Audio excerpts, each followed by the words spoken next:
箕輪にありますオールディーズ・バッド・グッディーズの長澤義弘です。ジャマイカとアメリカで買い付けしたレコードを売ってます。90年代10代2000年代20代に過ごした人間からすると、自分が生まれて生きてきていろんな音楽に出会ってその数が多い。新しいのは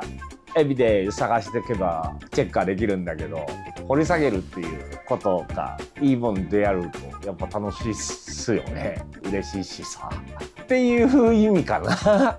そういうコンピレーションのアルバムも出てますしね。ここにあるやつけどね、これね、これはジャマイカのオールディーズ・バッド・グッディーズなんですけど、アメリカのコンピレーションもありますし、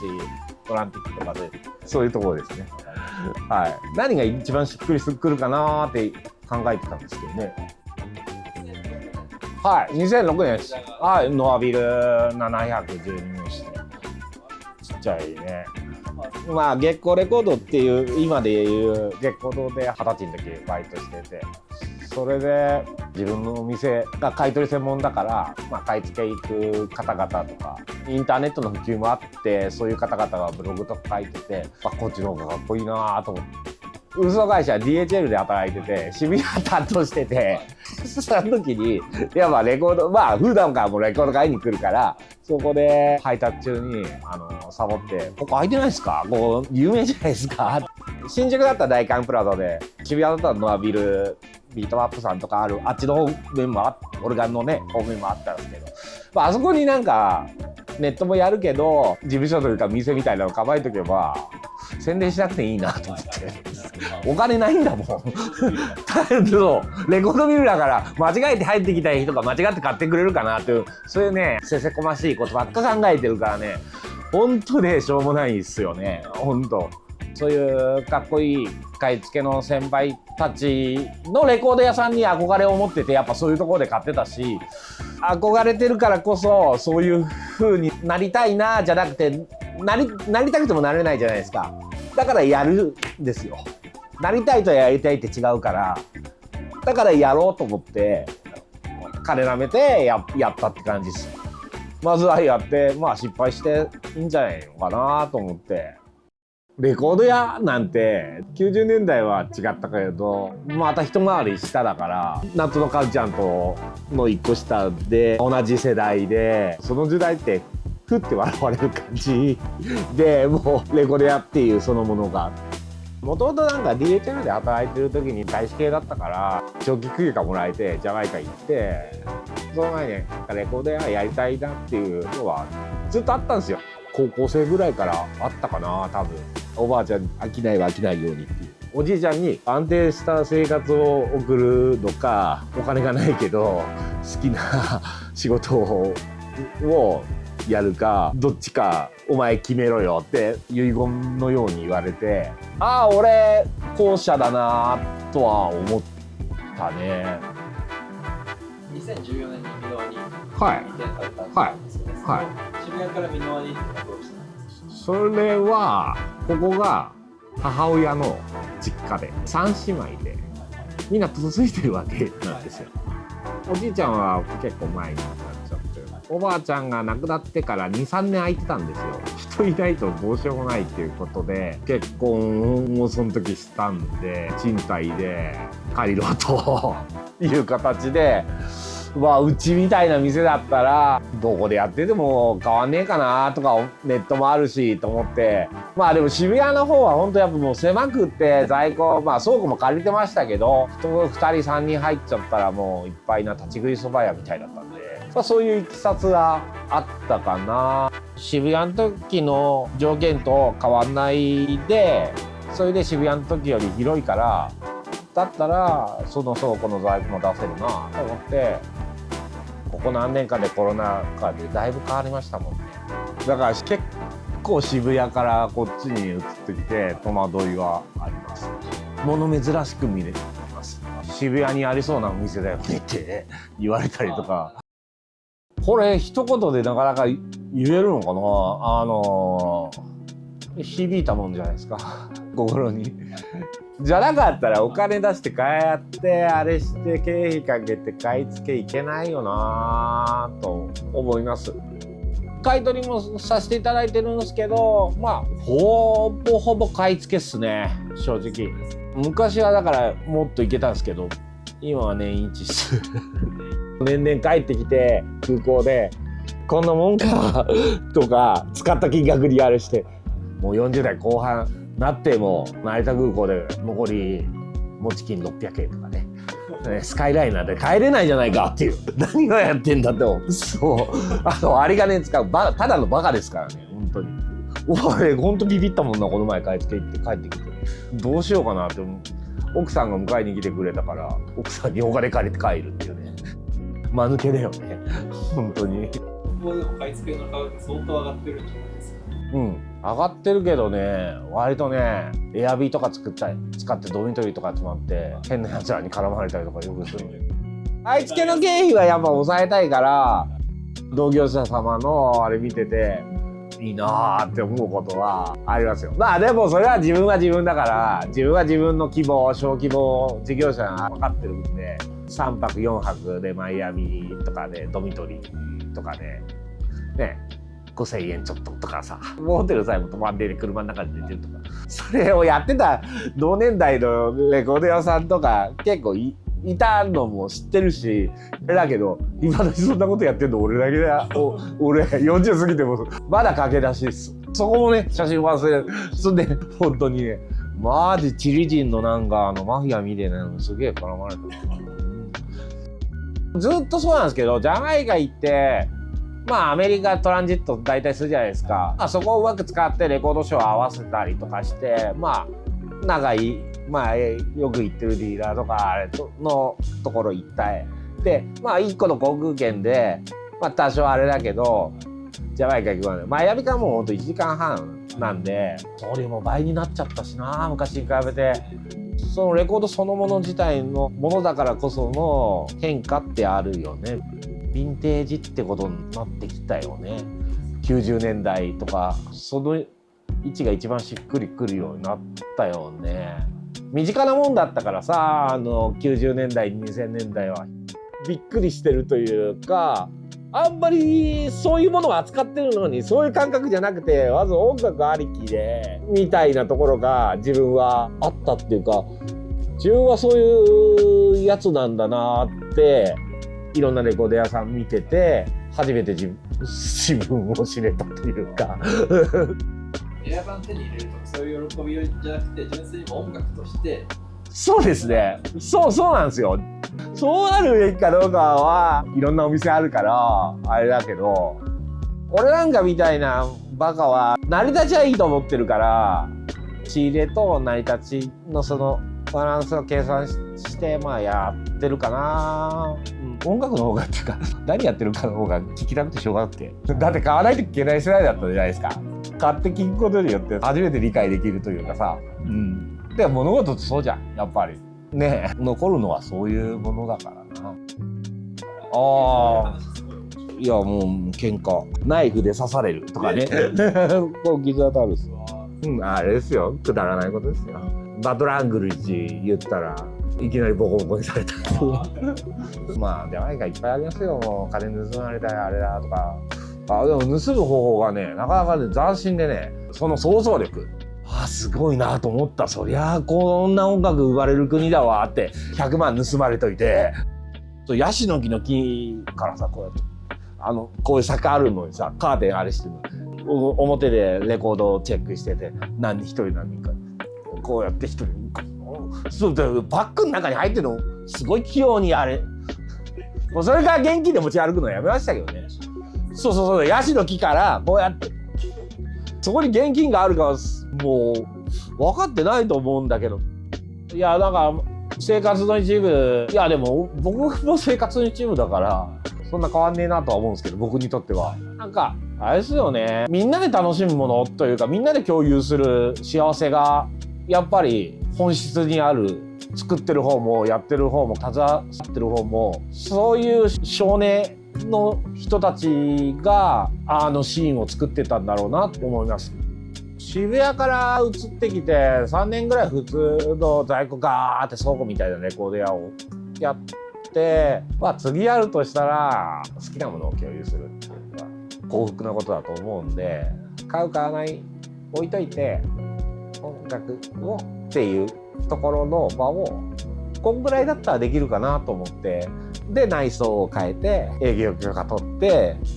ちゃんとやってます。今はねセッションの時だけね屋上でジャークチキン焼いて出したりとかしてますね。週に1回はそういうセッションっていう、平たく言うと DJ イベントなんですけど、自分はセッションだと。奥さん手伝ってもらったりとか、本当に奥さんに頭上がんないですけど、本当に来てくれる人にもありがたいんですけどね。普通のお酒出しててもつまんねえから日本酒ロックでとかさ、そういうのを楽しんでもらったりとかね。酒とかはそういう面白いものをいっぱい、一応ね酒屋やってたんで実家が、何が面白いかっていうのは親父の仕事ガキの時手伝ったりとかしてたんで、すごいスパルタだったんですけどね。本当にケース持って団地の階段上がる、親父こんな持っててさ、すげえなって。だって小学生だもんでよく隣に乗ってあれして何が売れるか何があれかっていうの結構、飲食の方もね弁当屋もなんかカチャリやったりとかしたんだ。でも中学の時かな、中3ぐらい95か4ぐらいだね。悪い先輩にさ、これ買えとか言われるじゃん。ベスサックスのさミキサーとか買えとか、ターンテーブルさ1個さつけてやるからよ、金持ってこいよカツアゲみたいな感じでさ。その前になんか親にギター買ってもらってギターとかやったりとかはしてましたよ。だけどね、こんな面白いのなんだと。でもまあそのベスサックスは横フェーダー音でなくて縦フェーダーでスクラッチの練習ずっとしてて、バカで、こっちで野島で8000円ぐらいで買ったターンテーブルを置いて、まあ渋谷系のああいうのとかも聞いてたから、両方とももうなんか何でもさ、ほら全部が新しい世界みたいな、何も知らないから真っ白だから、キャンバスにいっぱい絵描けるみたいな感じで、ジャンルは違うって言ってるけど本質は一緒だよなとか思いながら、スタイルスタンスはそれは個性があるから違うだけで、向いてる方はあれだよねみたいなことは思ってだから楽しかったかな。でレコードのその魅力というか、まあレーベルの話じゃないけどプレス工場の話になっちゃうけど、まあ言ってもジャマイカって言って3つぐらいなんだろうなとは思ってるんですよ。多分みんな DJ やるとき大変だと思うんだけど、その盤のプレスで音違って、レコード自体のあれが録音環境がマザー盤とかマスターテープがひすってるとかはあるけど、圧がねそこが音の面白みだったかな。やっぱりジャマイカ版のその熱さっていうか、すごいめめしいことを歌ってんだけど、すごい刹那的なものを歌ってんだけど、めっちゃポップだったりとかね。ヤマサとアマサが同居してるってよく言うけど、本当だなぁと思った。人生を変えた一枚のリストって言いますか？一枚、それ結構なんか普通に飲みの席でもレコード屋やってますとかなんかね、合コンの席で言われたりとかしたことあるんですけど、ないっすね。っていうか1枚に絞るの難しいっすよ。だって数珠つながりなんだもん。だからそこがいいところだと思う。カルチャーなんだろうなとは思う。こういう気持ちにさせるっていうことはやっぱり芸術だよな、音楽。細かく言えよ結構あるんですけど、なんか1枚紹介しようとか言ったら、さっきそういう質問来るかなと思って、これね、ダンディ・リビングストーンっていう人、この人なんだけど、ロックステディでアルバム出してる人なんだけど、このセブンティーズ入るとマジ競争パソールというか、時代ごとにみんな知恵絞って売ろうとしてんだなって。そりゃさ、ラスタマンじゃなくてもさ、ラスタマンにみんななるわって。だからラスタはファッションだからね、本当に。これヒップホップのレコード LP とか新着のやつで、こっち側から均一商品400円の均一商品と、あと買い取りのものとか、まあこの町内会で買い取らせて、ここら辺のコミュニティで万引きされたレコードと似顔絵のね、面白いな。で、ソウルとファンクの、新入歌で LP、あとドラムブレイクとかサンプリングソースになりそうなのなりそうなのとかなったものとか、まあそこはアバウトな感じでセレクションして、向こうがラテンと特にラテンの45があるんですけどね。で、こっちレゲエの LP です。今日ね、撮影なんでカッコつけてこういうことをやってますけど、だから別にこれアーティストごとにアーカイブしてあります。あとここのところが新入荷のスカロックステディで、ここのところが新入荷のこの前の買い付け版のジャマイカのレゲエの LP と12インチの新入荷。これから値付けしながら、でもその前にみんな見ながらこんぐらいでどうとか、そういうお客さんが多いです。うちはこっちが一応ストックそうトレジャーだったらトレジャーの45、そうストック入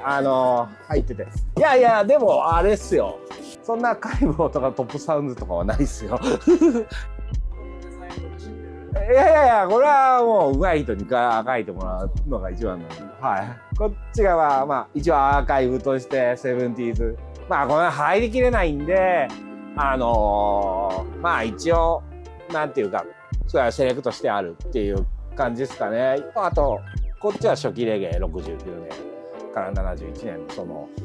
トレンドで、これはファンキーレゲエブレイクスっていうループさせてて、これがずーっと永遠続けばいいのになっていうその小説を感じたらこっちに今は振り分けたりとかはしてる。そういう感じですかね。あとはこうやってラバーズロックの7インチ、僕はイギリス買い付け行かないのでアメリカにもジャマイカにもあるんですけど、結構範囲が広いところでジャマイカンラバーズっていう自分の中でのセレクトしてるものと、こっちはちょっとこっちと被るかもしれないですけど、ソウルフルなレゲエ、ファンキーなレゲエ、カバーもの。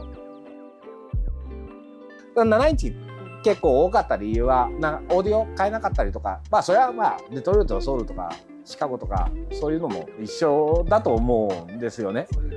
そういう文化的な背景があってからこそのね、 LP なんかなかなかするの大変でみたいな、予算もなくてみたいな、だから結構で初版はもう何もなくてジャケットでこうやって実製作版ジャッキー・ミートゥのあれね、もうこの時でももう80年ぐらいだから、80年ぐらいじゃないか、でもそれに近いぐらいでね、もう一時代一応スタジオ1でね、カタライツとソウルブラザーズの違いはジャッキー・ミートゥが入ってグルーヴが生まれるかどうかみたいな、そんぐらい気づいた人でもカナダで行った時にこういうのを作ったりとか、そうこういう感じ、そうカナダ時代のダブアルバムなんだけど、でこれもキース・ハドソンのエンター・ザ・ドラゴンって同タイトルのオリジナル版 UK 版なんですけどのダブ、ジャマイカ版のダブなんですけど、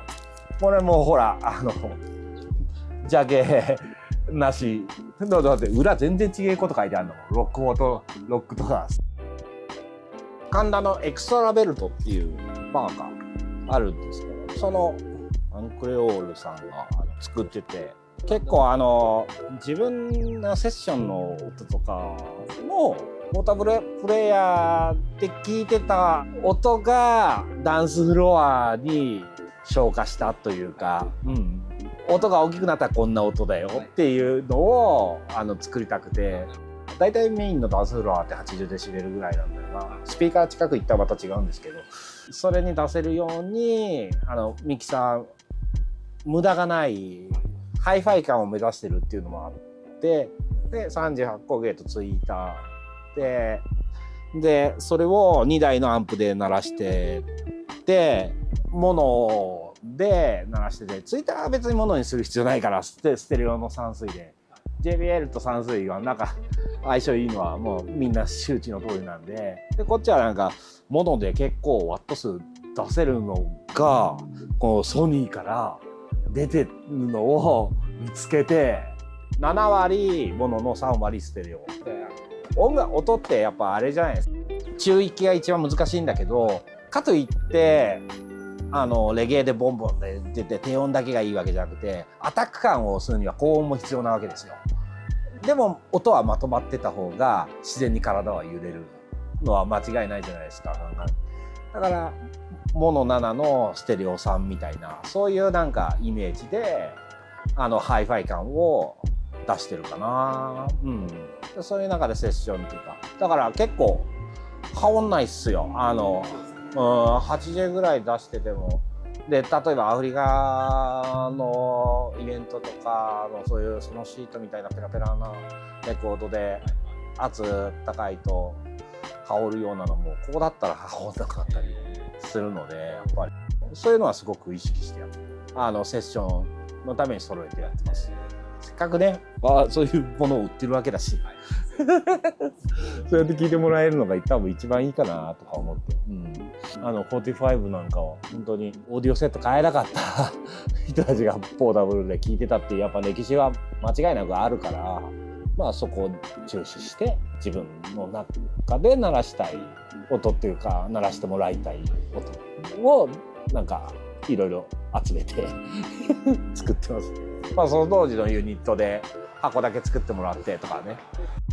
キルトジャケット結構まさきあるじゃないですか。はい。これはもう売り物じゃないですか。いや全然欲しいっていう人いれば全然売ります。いや結構売って入れ替えしてるんですよ。どれくらいするんで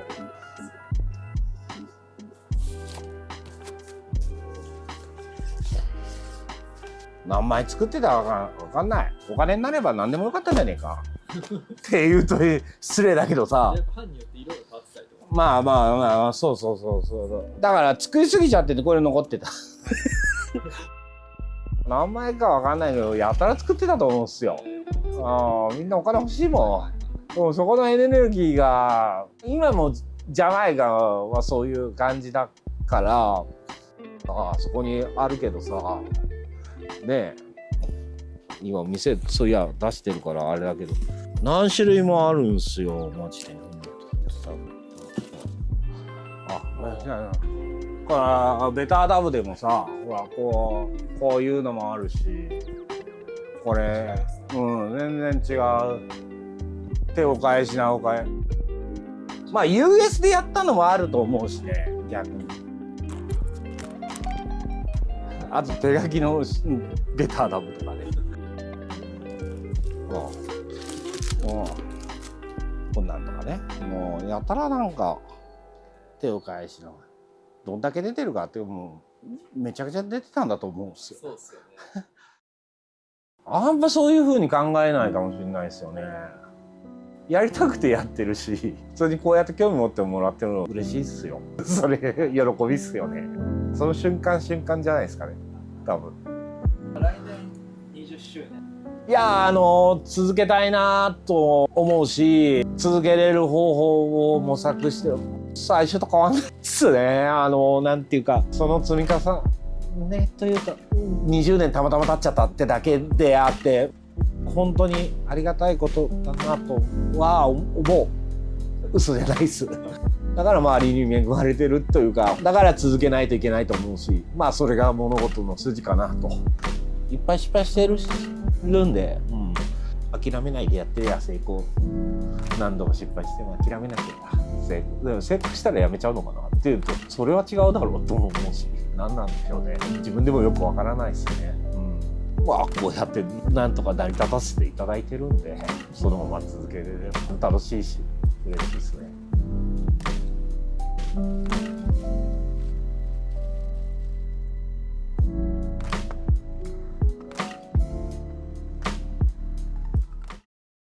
ジャマイカ版ってオリジナル版の見分けとかすごい難しいじゃないですか。はいはいはいはい。そういうのってなんかどうやって見分けてるんですか？ああいやまあはいこれさ深水あるじゃん。はいはいはい。これブルーノートのプレスキーだからなんだよね。そうそう払い下げてこうやってきて。それは海を越えて。そうそう。へだから深水あれなんだよね。でそれがまああるのがまあオリジンだなとの定義でいいと思う。まあだからそのレコード自体ではいはい。イギリスのレコードの方がLP 最初だったりするんですよ。はいはい。その後ジャマイカでとかジャケだけイギリスで作ってとかそういうUK 版オリジンのものも結構あってまあそこら辺は今逆に何でも調べられるからね。だけどまあこういうねことは同じジャマイカでプレスしたこの後のプレスとかもあると思うけど基本的にスタジオ1もそうだし結構プレス工場って逆に少なかったからこそレーベルはたくさんあるけどプレス工場は結局でまたさマスタリングする人とかさそういう概念もなかったじゃんカッティングエンジニアって言ってその人たちの耳がすごいいいからああいう音になってる多分。エンジニアとプロデューサーが作った音楽それはなんか俯瞰してみんながどう楽しめるかっていうそれがレゲエの現場感魅力の現場感でもあるしそこがレゲエの面白いところ。 UK がオリジナルで、その後ジャマイカでプレスされるような版っていうのがやっぱやっぱその植民地だったじゃない、僕のあれだ主観だけど分かりやすく例えて言うとジャマイカがインディーでイギリスがメジャーなるほどっていう意味で LP 出せた人はすごいなとは思うんですよ。オリジナルが UK のものだったら音的にもプレス的にも UK の方がやっぱりいい。いやそんなこと思いますけど。それはでも好きかもしんないな。そうそれこそ本当その時のエンジニアの力だよ。ジャマイカ版で聞くとめっちゃファンキーだけど UK 版の方がすげえ綺麗だなって思う時もあるし、全然違うっすよやっぱ UK のミックスってカッティングもそうだし違いが面白いじゃん。人間も違いが面白いじゃないそれぞれの個性が。ネット動画がまあない時代にやっぱりオリジナル版の見極めがみんなその知識もないからできない時にどうやって判断するのかってそのレゲエのレコーダーの人に聞いたら舐めるって舐めて味で区別するみたいなこと聞いたことそんな都市伝説もあったりマトリックス指でなぞるとなぞっただけで曲わかるっていうね KNJ 先輩っていうレジェンドがいるんですけど、マトリックスなぞるだけでまあねブランク版とかね本当にねタイトルあれな時はねこれこういうタイトルじゃねえかって自分でつけて売ってた時ありますけどね多分このタイトルだったら違ってても彼らはそんなに嫌な顔しないかなって思うそんな感じなことして店出してる時ありました。その後ねちゃんと正式なタイトルとかね分かって恥ずかしい思いするんですけどねこっちは僕はね割とまだ全然分かんないこといっぱいあるしなーって自分でも思うしまあそれを発見するっていうのがまあ初心に戻るイコールなんだろうなとは思ったりはしてます。